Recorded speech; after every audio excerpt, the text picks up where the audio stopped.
और चलिए अब खबरों की ओर रुख करेंगे तो यूपी की राजधानी लखनऊ में शुक्रवार शाम से शुरू हुई बारिश शनिवार सुबह तक रुक रुक कर जारी है। लगातार बारिश की वजह से तापमान में गिरावट तो आई है, लेकिन बारिश के बाद लखनऊ के कई इलाकों में जलभराव हो गया है। सीएम आवास के पास की सड़कें भी पानी से लबालब हो गई है, जिससे पैदल चलने वाले राहगीरों की समस्या बढ़ गई है। मौसम विभाग ने आज भी लखनऊ में रुक रुक कर बारिश होने की संभावना जताई है। अनुमान है कि बारिश का ये सिलसिला एक हफ्ते तक इसी तरह से चलता रहेगा और ऐसे में लखनऊ वासियों को जलभराव की समस्या से भी ऐसे ही दो चार होना पड़ सकता है। तो जलभराव से लोगों की मुसीबत बढ़ गई है। मौसम विभाग ने अनुमान जताया है कि 1-2 दिन तक ऐसे ही मौसम रहेगा। लोगों को जलभराव से दिक्कत हो सकती है। लखनऊ में जोरदार बारिश के बाद जो सड़कें हैं वो तालाब में तब्दील हो गई है। शुक्रवार से ही लखनऊ में बारिश का दौर रुक रुक कर जारी है, जिससे कई इलाकों में जलभराव की स्थिति पैदा हो गई है। लोगों को काफी परेशानी हो रही है और मौसम विभाग की तरफ से यह अनुमान जताया गया है कि आने वाले समय के लिए यानी कि 1-2 दिन तक ऐसे ही मौसम रहने के आसार होंगे और इसी तरह की परेशानी का लोगों को सामना करना पड़ सकता है। ये गोवा का कोई बीच नहीं है, लखनऊ की पॉश इलाके की एक सड़क है जहां पर हम खड़े हैं और ये पानी आप देख रहे हैं सराबोर है। पूरा लखनऊ बारिश में पानी पानी हो गया है। लोग किसी तरह से यहाँ सड़क पर कैसे चल रहे हैं, देखिए ये माता जी हैं। माता जी, कोई रिक्शा नहीं मिला आपको? हा? कोई रिक्शा नहीं मिला? रिक्शा नहीं मिल रहा, पानी इतना भरा है, क्या बताया जाए। हम लोग काम पर कैसे जा रहे हैं? कहाँ जा रही हैं आप? काम करने जा रहे हैं वहाँ पे। अच्छा। चौका बर्तन का करें ना जाओ तो सब लोग बोलती हैं कि ये तो पहली बारिश में ही ऐसा हो जाता है यहाँ? हाँ, जरा सी बारिश में? हाँ, जरा सी बारिश में हो। आप यहीं रहती हैं? हाँ, हम यहीं पर रहते हैं मुख्यमंत्री तो साहब। इस तरह की परिस्थितियाँ रोज दिखती होंगी? हाँ, जब पानी बरसता है तब ऐसे हो जाता है। तो देखिए हम लोगों को पेंशन क्यों नहीं आ रहा? हम लोग देखिए ये बुजुर्ग महिला हैं और किस तरह से पानी से गुजर रही हैं। ये मुख्यमंत्री आवास से चंद कदम दूर की स्थिति है। लगातार कल रात से बारिश हो रही है लखनऊ में और इस बारिश ने नगर निगम के सारे इंतजामों की पोल खोल कर रख दी है।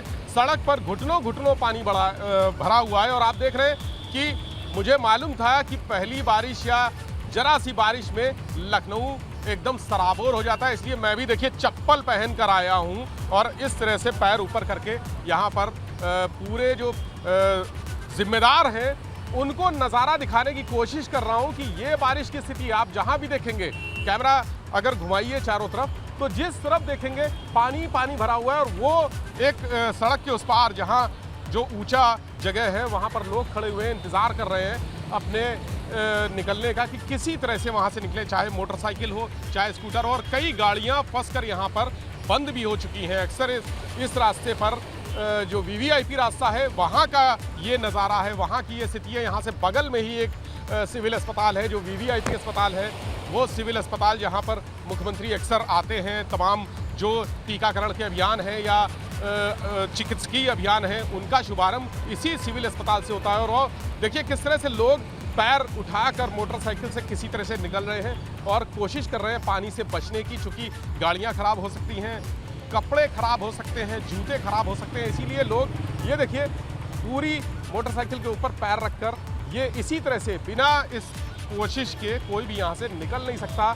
और साइकिल से कुछ लोग मज़े भी ले रहे हैं, हाथ हिला के एंजॉय कर रहे हैं। लेकिन सामने देखिए नगर निगम की टीम लगी हुई है, वो टीम पानी निकालने की कोशिश कर रही है। इस बारिश में, ज़रा सी बारिश में ये इलाका पानी से भर जाता है घुटनों और हर बार यही स्थिति होती है। नगर निगम की टीम वहाँ खड़ी हुई है, 2 गाड़ियाँ लगी हुई हैं जो पानी निकालने के लिए लगातार वहाँ से जो नाले हैं, सीवरेज सिस्टम है, उसको ठीक करने की कोशिश की जा रही है। हालांकि लखनऊ की बात करें तो ये राजधानी है और यहाँ पर सारे इंतज़ाम कहा जाता है कि दुरुस्त हैं, सारी व्यवस्थाएं दुरुस्त हैं, लेकिन ये पानी बता रहा है कि नगर निगम कितना सक्षम है। और यही स्थिति शहर के तमाम पॉश इलाकों की है, कॉलोनियों की है। बहुत सारे ऐसे इलाके हैं जो निचले स्तर जगह पर हैं, यानी गोमती नदी के किनारे जो बसे हुए हैं, वहाँ तो स्थिति और भी भयावह है। हम जहाँ खड़े हैं वो वीवीआईपी इलाका है, यहाँ का नज़ारा आप देखकर समझ सकते हैं कि वहाँ उन इलाकों में कैसी स्थिति होगी जो गोमती के किनारे निचले स्थान पर बसे हुए हैं। कैमरा से योगी हरिओम के साथ विवेक त्रिपाठी, एबीपी गंगा, लखनऊ। तो देखिए, राजधानी का जब ये हाल है तो बाकी जिलों का क्या हाल होगा। प्रयागराज की बात करेंगे। यहाँ गंगा और यमुना का जलस्तर लगातार बढ़ रहा है और इस जलस्तर के बढ़ने की वजह से लोगों को परेशानियां झेलनी पड़ रही है। जो भी लोग नदी के किनारे बसे हुए हैं उन्हें दूसरी जगहों पर शिफ्ट किया जा रहा है। आपको ये भी बता दें कि बीते 24 घंटे में गंगा नदी का फाफामऊ में 16 सेंटीमीटर और छतनाग में 27 सेंटीमीटर जलस्तर बढ़ा है। नैनी में बीते 24 घंटे में यमुना नदी का 33 सेंटीमीटर जलस्तर बढ़ा है। आपको ये भी बता दें कि प्रयागराज में बाढ़ चौकियों को भी क्रियाशील कर दिया गया है। तो सभी को अलर्ट पर रहने के निर्देश दे दिए गए हैं। यूपी में मौसम विभाग ने अलर्ट जताया है कि कई जिलों में भारी बारिश होने की संभावना है।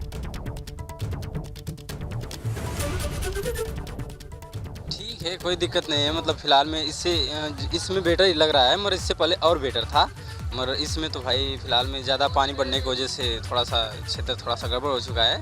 आए थे घूमने के लिए, अब घूम लिए हैं काफ़ी। मतलब जो भी इंजॉय करना था थोड़ा हम लोग घूम लिए हैं। अब जा रहे हैं, अब चले जाएंगे। थोड़ा सा आए थे कोचिंग को पता करने हम तो यहाँ पर। चलिए खबरों में आगे बढ़ेंगे तो यूपी के मंत्री और अधिकारियों पर सीएम ने अब सख्त रुख अपनाया है। अब मंत्री और अधिकारी दफ्तर के लिए पर्दे, फर्नीचर, पेन अब सीधे नहीं मंगा सकेंगे।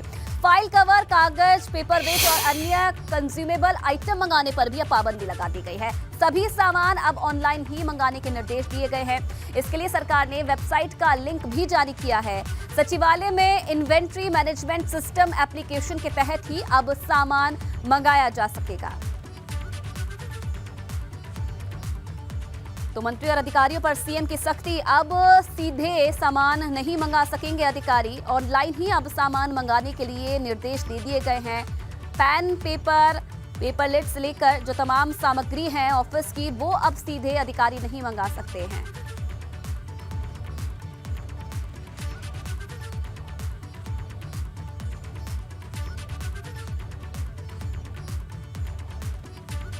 और चलिए आगे बढ़ेंगे। एक बड़ी खबर आपको बता दें, प्रयागराज से बड़ी खबर है। दुष्कर्म के बढ़ते मामलों को लेकर हाईकोर्ट की तल्ख टिप्पणी सामने आई है।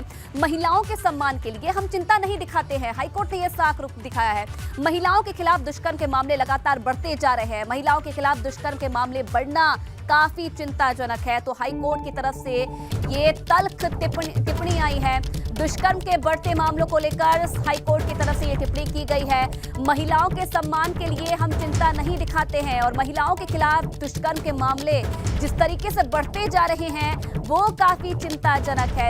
इनके लिए कुछ जरूर करना चाहिए। तो ये तल्ख टिप्पणी, जिस तरीके से दुष्कर्म लगातार बढ़ता जा रहा है और उसे लेकर ये तल्ख टिप्पणी हाईकोर्ट की तरफ से की गई है।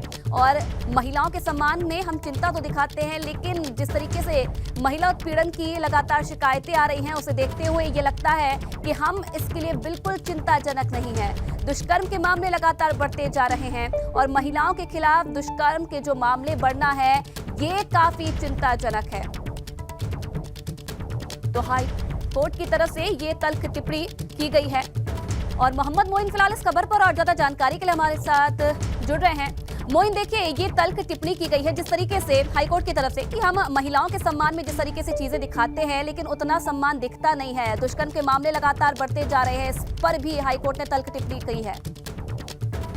जी बिल्कुल, देखिए ये निश्चित तौर पर कहा जा सकता है। वैसे अगर आपको बता दें तो ये औरैया जिले का मामला है। पिछले साल जुलाई महीने में ही एक एफआईआर दर्ज की गई थी। उसमें जो आरोपी था उसने जमानत पाने के लिए इलाहाबाद हाई कोर्ट में अर्जी दाखिल की थी। हाई कोर्ट ने न सिर्फ उसकी जमानत अर्जी को खारिज कर दिया बल्कि कई तल्ख टिप्पणियां भी की। साफ तौर पर कहा कि महिलाओं को जब अधिकार देने की बात आती है, उन्हें कोई हक दिया जाता है तो हम जोरदार तरीके से उसका जश्न मनाते हैं, लेकिन हम उनके सम्मान की बात आती है तो या तो कतई चिंता नहीं करते हैं, कतई फिक्र नहीं करते हैं, और या तो जो है बहुत कम करते हैं, इतना करते हैं कि जितना उनके सम्मान में बढ़ोतरी ना हो सके।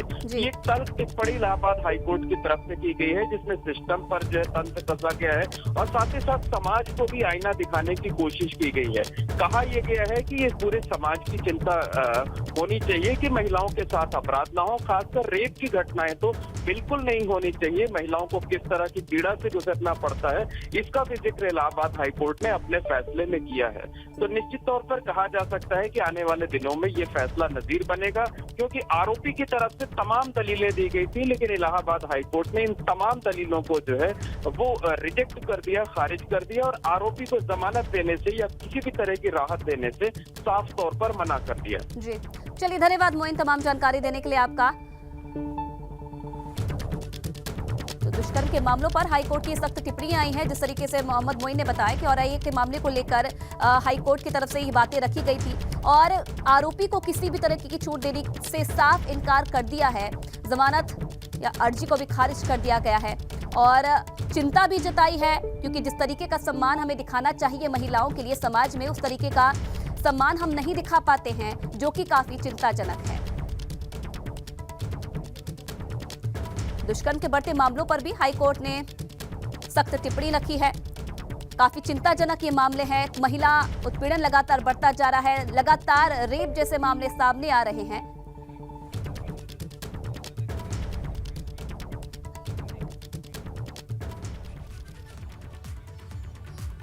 और चलिए, आज उत्तराखंड को नया प्रदेश अध्यक्ष मिल गया है। महेंद्र भट्ट को नियुक्त किया गया है नए प्रदेश अध्यक्ष के रूप में। क्या कुछ कह रहे हैं, आपको सुनाते हैं। प्रथम उत्साह है, युवा साथियों में उत्साह है और सब प्रकार से हम कह सकते हैं भविष्य के अंदर चीज़ों को आगे बढ़ाएंगे। राष्ट्रीय आला कमान को किस तरीके से धन्यवाद? देखिए, राष्ट्रीय आला कमान का आशीर्वाद रहता है और हम तो उनसे मार्गदर्शन में चलते हैं। जो भी मार्गदर्शन को मिलता रहेगा उसमें हम आगे बढ़ेंगे। एक सेकंड देख एक जल्दी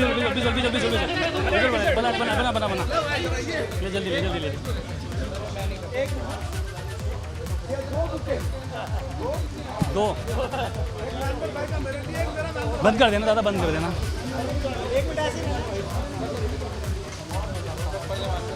हाँ मार ले। प्रदेश अध्यक्ष मदन कौशिक और जो नए प्रदेश अध्यक्ष नियुक्त किए गए हैं उत्तराखंड भाजपा के महेंद्र भट्ट को साथ में उनका स्वागत करते हुए, और आपने सुना महेंद्र भट्ट को जिन्हें अध्यक्ष नियुक्त किया गया है। अरे हो गया यार, क्या कुछ उन्होंने कहा, क्या प्राथमिकताएं उनकी रहने वाली है और जो भाजपा का शीर्ष नेतृत्व है उसका शुक्रिया अदा भी किया, धन्यवाद अर्पित किया कि उन्हें ये नई जिम्मेदारी सौंपी गई है। आने वाले समय के लिए जो भी चुनौतियां उनके सामने होंगी उन पर कार्यकर्ताओं के साथ एकजुट होकर काम किया जाएगा। और आप देखिए, मिठाई खिलाकर जो मदन कौशिक हैं उन्हें बधाई देते हुए, महेंद्र भट्ट को बधाई देते हुए नए प्रदेश अध्यक्ष की जिम्मेदारी के रूप में आज इन्हें नई जिम्मेदारी दी गई है प्रदेश अध्यक्ष के रूप में, और मिठाई खिलाकर उनका मुंह मीठा कराते हुए इस नई जिम्मेदारी के लिए उन्हें बधाई देते हुए तस्वीरें आप देख रहे हैं। एक्सक्लूसिव तस्वीरें हैं ये एबीपी गंगा पर। महेंद्र भट्ट जी हमारे साथ हैं। भट्ट जी, एक महत्वपूर्ण जिम्मेदारी आपकी मिली है, छात्र राजनीति से लेकर अब अध्यक्ष पद पर आप गए हैं, तो क्या पहली प्राथमिकता है? देखिए, मैं केंद्रीय नेतृत्व का हृदय से आभारी हूँ अपने राष्ट्र अध्यक्ष माननीय नड्डा जी का, हमारे महामंत्री BL संतोष जी का, आदरणीय मोदी जी का, अमित शाह जी का और प्रदेश के नेतृत्व का मदन कौशिक भाई के यहाँ पर आया हूँ। मुझ जैसे कार्यकर्ताओं को बहुत बड़ी जिम्मेदारी में मानता हूँ। लेकिन भविष्य के अंदर जो अपेक्षाएं मुझसे संगठन ने की है, मैं अपेक्षाओं में खरा उतर सकूँ, उसके लिए मैं रात दिन प्रयास करूँगा। और भविष्य के अंदर हमारे सामने लोकसभा का चुनाव हो, पंचायत का चुनाव हो, उसमें कार्यकर्ताओं के अंदर उत्साह अर्जित करना, उनको उत्साहित करना और सरकार और संगठन के कार्यों से तालमेल बनाते हुए और हम सब भविष्य की चुनौतियों को प्राप्त कर सकें, इसके लिए मैं रात दिन प्रयास करूँगा। दो बड़ी चुनौतियां सामने आने वाली है, निकाय चुनाव और लोकसभा चुनाव। तो संगठन के स्वरूप के साथ साथ किस तरह से आप चुनाव में जाएंगे, क्या महत्वपूर्ण रणनीतियाँ बनाएंगे? देखिए, भारतीय जनता पार्टी सामूहिक समूह के साथ कार्यकर्ताओं से निर्णय करने वाला दल है और मैं जानता हूं कि मेरे मार्गदर्शक हैं। हमारे सारे सांसद यहाँ पर हैं, हमारे राज्यसभा में हमारा बहुमत है, इसके साथ हमारे सभी पूर्व मुख्यमंत्री, सबका स्नेह लेकर हम भविष्य की चुनौतियों को पार करेंगे। क्योंकि अभी मदन कौशिक जी अध्यक्ष थे, उनको हटाया गया है बीच में, तो आपको लग रहा है कि उनका भी सहयोग आपको मिलता रहेगा सरकार संगठन के साथ? पार्टी किसी को हटाती नहीं है, इसलिए सबके सहयोग से हम आगे बढ़ेंगे। मदन जी का नेतृत्व में हमने सरकार बनाई है, इस बात को कोई भी कार्यकर्ता भूल नहीं सकता है। पुष्कर धामी जी के नेतृत्व में सरकार, ऐतिहासिक परिवर्तन हुआ उत्तराखंड के अंदर। जो एक बार कांग्रेस, एक बार बीजेपी विषय आता था, उसमें एक बहुत बड़ा परिवर्तन हुआ। इसमें मदन जी का योगदान है, पुष्कर धामी जी का योगदान है, हमारे सारे पूर्व मुख्यमंत्रियों का योगदान है, हमारे सांसदों का योगदान है। भविष्य में ये कड़ी हमारी बनी रहे, इसके लिए मैं प्रयासरत रहूँगा। एक ब्राह्मण चेड़ा और गढ़वाल कुमाऊं के क्षेत्र को भी साधने की भाजपा ने कोशिश की है, क्योंकि मुख्यमंत्री जी कुमाऊं से हैं और आप गढ़वाल गढ़वाल से एक सुदूरवर्ती क्षेत्र से आते हैं, तो ये समीकरण भी क्या यहाँ देखेंगे? देखिए, मेरी पार्टी में समीकरण का बहुत विषय होता नहीं है। एक कार्यकर्ता के नाते मुझे जिम्मेदारी मिली है और इसको किसी स्वरूप के रूप में देखना, जाति के आधार पर देखना, ये उचित नहीं है। कार्यकर्ता कोई भी हो सकता था, मुझे भी कोई काल्पनिक विश्वास नहीं था कि मुझे इतना दायित्व मिलेगा। मैं सबको साथ लेके चलूँगा और हम लोग पूरे उत्तराखंड के अंदर कार्यकर्ताओं को उत्साहवर्धन का काम करेंगे। संगठन के स्वरूप को लेकर क्या कहेंगे? किस तरह से आपकी कार्यकारिणी बनेगी, कब तक बनेगी, किस क्या पूरा इसका स्वरूप रहेगा? देखिए, अभी इस विषय में कुछ आज मैं अध्यक्ष बनाऊँ, जो भी चीज़ें होंगी सब आपके सम्मुख आएंगे। सरकार और संगठन का तालमेल पूरा बना रहेगा? बिल्कुल बना रहेगा। पुष्कर जी में तो ऐसे मित्र हैं कि इसकी कल्पना किसी को नहीं है। हम बहुत अच्छे कार्यकर्ता हैं, हर बात को मिलकर चलेंगे, सामूहिक रूप से काम करेंगे। और ये सरकार की अब तो एक बड़ी चुनौती युवा नेतृत्व को मिली है, इसलिए स्वाभाविक रूप से हमारे सामने ये सारा विषय रहेगा और जितना उत्साह के साथ हम लोग काम करेंगे, इसकी कल्पना शायद कांग्रेस के जो छत्र पर भी नहीं कर सकते हैं। धन्यवाद। एबीपी गंगा के साथ बातचीत करने के लिए। आप थे महेंद्र भट्ट जी, जो भाजपा के नए प्रदेश अध्यक्ष बने हैं, जिनका साफ तौर पर कहना है कि अब उनके सामने जो चुनौतियां हैं उनको पूरी तरह से पार पाया जाएगा। आगामी निकाय चुनाव हो या फिर लोकसभा चुनाव हो, संगठन के साथ, सरकार के साथ तालमेल करके पूरी तरह से बेहतर तरीके से काम किया जाएगा। देहरादून से प्रेस हुई पुष्पा लोरेंस के साथ पंकज राणा, एबीपी गंगा। तो ये एक्सक्लूसिव बातचीत एबीपी गंगा से आपने सुनी। महेंद्र भट्ट की एक्सक्लूसिव बातचीत में उन्होंने कहा है कि सबके सहयोग से हमने सरकार बनाई है और आगे भी सबके सहयोग से काम किया जाएगा। जितनी भी चुनौतियां आने वाले समय में आने वाली है, चाहे चुनाव की बात की जाए, निकाय चुनाव की बात की जाए, सबके सहयोग से काम किया जाएगा। कार्यकर्ताओं को एकजुट किया जाएगा और आगे भी जिस तरीके की जीत पहले मिली है उसी तरीके की जीत आगे भी आने वाले समय में हमें हासिल होगी। सामूहिक रूप से काम करूंगा और जो जिम्मेदारी नेतृत्व ने दी है उन्हें उस जिम्मेदारी को बखूबी निभाऊंगा, दिन रात काम करेंगे, ये भी कहा महेंद्र भट्ट ने। तो एक्सक्लूसिव बातचीत आपने सुनी नए प्रदेश अध्यक्ष महेंद्र भट्ट की। मदन कौशिक की जगह उन्हें उत्तराखंड भाजपा का नया प्रदेश अध्यक्ष बनाया गया और ये पत्र भी आप देख रहे हैं राष्ट्रीय अध्यक्ष जेपी नड्डा का, जिसमें नियुक्ति महेंद्र भट्ट को दी गई है। एक्सक्लूसिव बातचीत आपने देखी और तस्वीरें भी आपने देखी। मदन कौशिक जो कि पूर्व प्रदेश अध्यक्ष रहे, उन्होंने स्वागत किया महेंद्र भट्ट का और उन्होंने ये खुशी भी जताई है कि एक जो कद्दावर नेता हैं उत्तराखंड के, उन्हें ये नई जिम्मेदारी मिली है और आगे आने वाले समय में ऐसे ही पार्टी के लिए वो काम करते रहेंगे जैसे पहले वो करते रहे।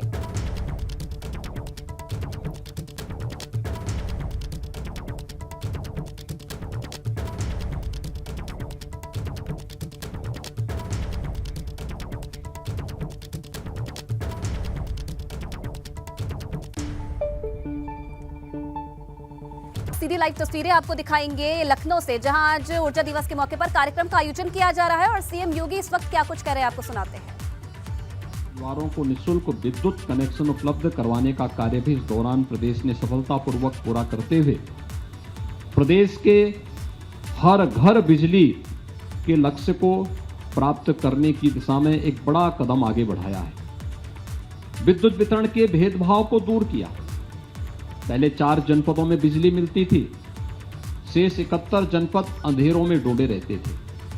लेकिन विगत 5 वर्ष के अंदर आज प्रदेश के अंदर कोई वीआईपी जनपद नहीं, बल्कि प्रदेश का हर जनपद और हर गांव वीआईपी जनपद होगा।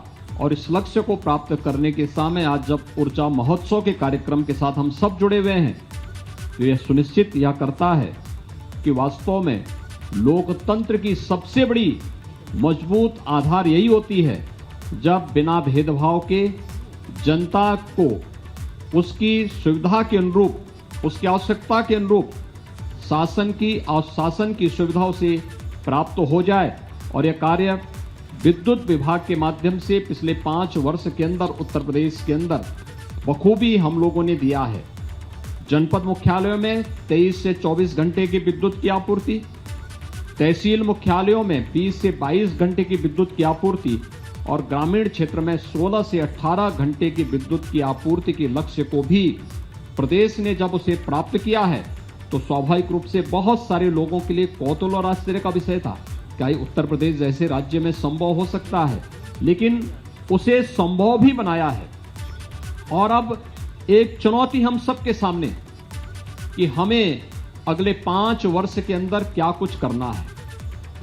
जो कुछ बचे हुए मचरे हैं वहां तक विद्युत की आपूर्ति करना, हर घर तक बिजली पहुंचाने और उसकी आवश्यकता के अनुरूप विद्युत की आपूर्ति करने की दिशा में जहां हमें कदम आगे बढ़ाना है, वहीं साथ ही साथ विद्युत विभाग के सामने भी एक चुनौती होगी और वह होगी अपनी बिलिंग एफिशिएंसी को बढ़ाना और कलेक्शन एफिशिएंसी को भी बढ़ा करके प्रदेश के अंदर विद्युत विभाग को आत्मनिर्भरता के लक्ष्य को प्राप्त करने की दिशा में एक नया कदम आगे बढ़ाना, क्योंकि यही हमारे 25 वर्षों की आधारशिला को मजबूत करेगा कि आने वाले 25 वर्षों में हम उज्जवल भारत की तस्वीर को, क्योंकि बिना विद्युत के कुछ भी कार्य संभव नहीं, और 25 वर्ष के उस लक्ष्य को लेकर के कि हम इतना विद्युत उत्पादन करें कि हमें हाथ फैलाने की नौबत ना आने पाए, बल्कि हम लोग उन सभी आवश्यकताओं के अनुरूप जिसमें आज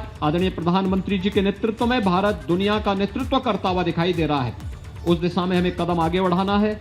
मैं आज के इस अवसर पर पूरे प्रदेश वासियों को ऊर्जा महोत्सव की बधाई देता हूं।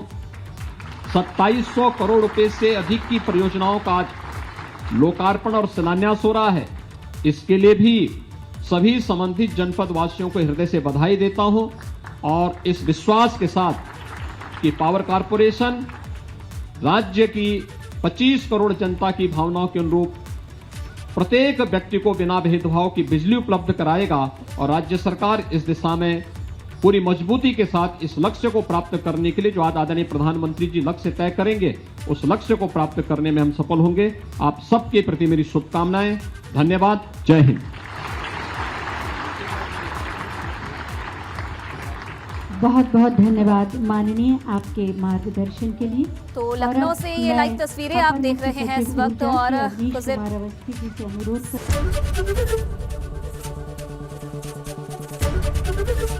एबीपी गंगा, खबर आपकी, जुबान आपकी।